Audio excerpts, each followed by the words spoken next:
No cap. For real. Listen, man, 90% of artists waste their time in the studio. And I'm gonna tell you how to fix that. Listen, man.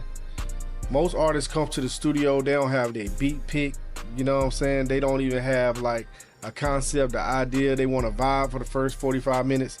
That's cool, but you paying for 2 hours when you got to get to it. You know what I'm saying? You 45 in, you only got an hour left. So now, look, when I book somebody up front, have your beat ready, man. Have your song wrote or have an idea in your head, you know what I'm saying, before you come.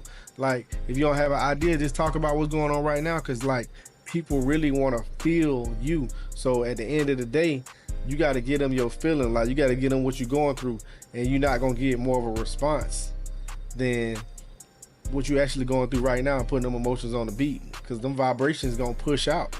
Somebody else going to feel that. You dig what I'm saying? Like, that's no cap.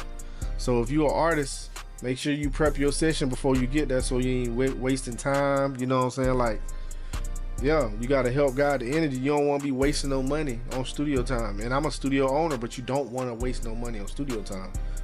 For real though, no cap.